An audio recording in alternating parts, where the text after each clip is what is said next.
అయితే సర్వత్రా వినిపిస్తూ ఉన్నాయి. మరి ఈ దేశకు సంబంధించి మనం మాట్లాడుతున్నాము. పెద్దిరెడ్డి రవికిరణ్ గారు దానికి ఆన్సర్ చెప్తున్నారు. ఏంటంటే ఎందుకని మరి ప్రకంపనలే అని అన్నది ఎందుకు వస్తోందండి? ఎందుకంటే ప్రధాని పర్యటన అన్నది సర్వసాధారణం కాకపోయినా ఆయన మొత్తంగా అంత పర్యటన చేస్తూ ఉంటారు. మరి ఈ ఎన్నికల నేపథ్యంలో, అసెంబ్లీ అలాగే లోక్సభ ఎన్నికల నేపథ్యంలో ఎలాంటి ప్రాధాన్యత సంతరించుకుంది ఈ పర్యటన అనుకోవచ్చు? అలాగే మరి ఆంధ్రప్రదేశ్కి ఎలాంటి వరాల జల్లు అయితే కురిపించబోతున్నారండి? అక్షర గారు, ముందుగా మీకు తోటి ప్యానలిస్ట్ కి ఇన్స్టిట్యూషన్ శుభ సాయంత్రం అండి.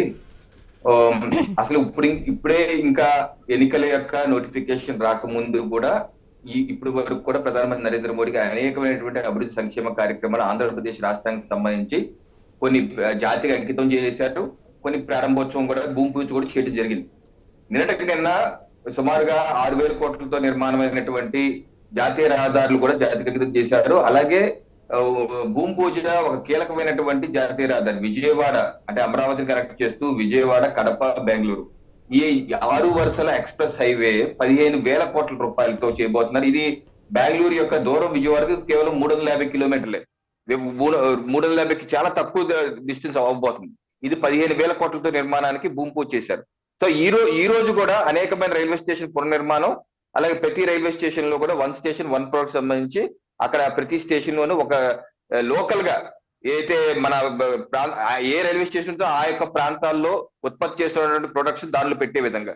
సో అలాగే అనేకమైన అభివృద్ధి సంక్షేమ కార్యక్రమాలు గత కొన్ని సంవత్సరాలు చేస్తున్నారు, రేపు కూడా చేయబోతారు. అలాగే ఈ యొక్క నేపథ్యంలో ఏదైతే 3 రోజులు 17వ తారీఖు చిలకలూరుపేటలో ఉన్నటువంటి భారీ బహిరంగ సభ ఎన్డీఏ కూటమి ప్రప్రథమంగా అనౌన్స్ అయిన తర్వాత, బీజేపీ, టీడీపీ, జనసేన కూటమి అనౌన్స్ అయిన తర్వాత ఈ మొదటి బహిరంగ సభ, రాజకీయ సభ చిలకలూరుపేట ఉండబోతుంది. తప్పనిసరిగా నరేంద్ర మోడీ గారు అనేకమైనటువంటి కార్యక్రమాలు ఏ రకంగా గత 10 సంవత్సరాలుగా ఆంధ్రప్రదేశ్ రాష్ట్రానికి చేసింది ఏంటి, ఏ రకంగా కొన్ని పక్షాలు విమర్శలు చేశారో దాన్ని తిప్పుకొట్టడం, అలాగే జగన్మోహన్ రెడ్డి గారి ప్రభుత్వం యొక్క వైఫల్యాలు, ఏ రకంగా వైఫల్యం చెందారో, ఏ రకంగా ఇబ్బందులు గురి చేస్తున్నారు, ఏ రకమైన ఎన్డీఏ ప్రభుత్వం యొక్క ఆవశ్యకత ఏంటి ఆంధ్రప్రదేశ్ రాష్ట్రంలో, ఏ రకమైనటువంటి ఇక్కడ ప్రజాస్వామ్య పరిరక్షణ కావచ్చు, లేకపోతే అభివృద్ధి సంక్షేమ కార్యక్రమాలు భవిష్యత్ తరాలు ఏ రకంగా చేయబోతున్నాం, ఈ యొక్క కూటమి యొక్క ప్రభుత్వం యొక్క ఆవశ్యకతను తప్పనిసరిగా రాష్ట్ర ప్రజలు వివరిస్తారు. మాకు పూర్తి ఆశాభావంగా ఉన్న ప్రజలు మాకు మద్దతుగా నిలుస్తారు. రానున్నది ఎన్డీఏ ప్రభుత్వం అని చెప్పి మేము త్రికరణ శుద్ధిగా భావిస్తున్నాం. అర్చన గారు, ఓకే, రైట్ అండి. మరి ఇన్ని వేల కోట్ల అభివృద్ధి శంకుస్థాపన పనులకు సంబంధించి అంటే ప్రజల నుంచి ఎలాంటి హర్షాతిరేకాలు వ్యక్తం అవుతాయని అయితే మీరు భావిస్తున్నారండి? అంటే ఇప్పుడే కదండి, ఇప్పుడు గత 10 సంవత్సరాలుగా అనేకమైన అభివృద్ధి సంక్షేమ కార్యక్రమాలు చేస్తున్నారు, ప్రజలు చూస్తారు. ఎందుకంటే ప్రధానమంత్రి గారు చేస్తున్న అభివృద్ధి కళ్ళకు కనపడుతుందండి. ఇప్పుడు ఈ రోజు రైల్వే స్టేషన్ డబులీకరణ, రైల్వే ట్రాక్ల యొక్క డబులీకరణ కావచ్చు, విద్యుతీకరణ కావచ్చు, అది కళ్ళ ముందు కనపడుతుంది కదా. అలాగే జాతీయ రహదారులు 4 వరుసలు 6 వరుసలు మన రోడ్డు మీద బయటకు వెళ్తే ఎవరైనా బయటకు వెళ్తే కనపడుతుంది కదా. అలాగే ఎయిర్పోర్ట్లు కావచ్చు, ఏ ఎయిర్పోర్ట్కి వెళ్ళినా ఆ యొక్క అభివృద్ధి 2014 ముందు గన్నవరం విమానాశ్రయం ఎలా ఉంది, ఇప్పుడు ఎలా ఉంది, లేకపోతే తిరుపతి విమానాశ్రయం ఉంది, ఇప్పుడు ఎలా ఉంది.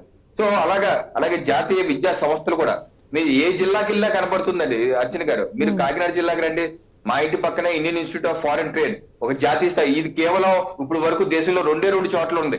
మా కాకినాడలో, ఆంధ్రప్రదేశ్ లో ఉంది 3వది. దేశంలో ఇన్ని రాష్ట్రాలు ఉంటే కేవలం మూడో రాష్ట్రం, 3వది కాకినాడలో ఉంది. అలాగే Tadepalligudem national institute of technology దేశవ్యాప్తంగా ఎన్ని ఉన్నాయి, తాడేపల్లిగూడెంలో ఉంటుంది. సో నేననేది ఏంటంటే గ్రామాన ప్రధానమంత్రి నరేంద్ర మోడీ గారు చేస్తున్న కార్యక్రమాలు కనబడుతున్నాయి. అభివృద్ధే కాదు, సంక్షేమం, ఉద్యోగం, ఉపాధి. ఇప్పుడు ఫర్ ఎగ్జాంపుల్ మీరు విశాఖపట్నం వెళ్ళారనుకోండి, మెట్టెక్ పార్క్ కనబడుతుంది, ప్రధానమంత్రి నరేంద్ర మోడీ గారు చేసింది. మీరు రాయలసీమ వెళ్ళారనుకోండి, ఎలక్ట్రానిక్ మ్యానుఫ్యాక్చరింగ్ క్లస్టర్ కనబడుతుంది, అది ప్రధానమంత్రి నరేంద్ర మోడీ గారు చేసింది. సో ఎన్ని ఉన్నాయి. సో అలాగే భవిష్యత్తులో కూడా ఏం చేయబోతుందో చెప్తారు, ఈ యొక్క ప్రభుత్వ యొక్క ఆవశ్యకతకు వివరిస్తారు. అర్చన గారు, ఓకే, రైట్ అండి పెద్దిరెడ్డి రవికిరణ్ గారు. మరి మిగతా ఇష్యూస్ మాట్లాడే ముందు ఒక షార్ట్ బ్రేక్ తీసుకుందాం. బ్రేక్ తర్వాత డిబేట్ కంటిన్యూ చేద్దాం. చూస్తూనే ఉండండి ఐ న్యూస్.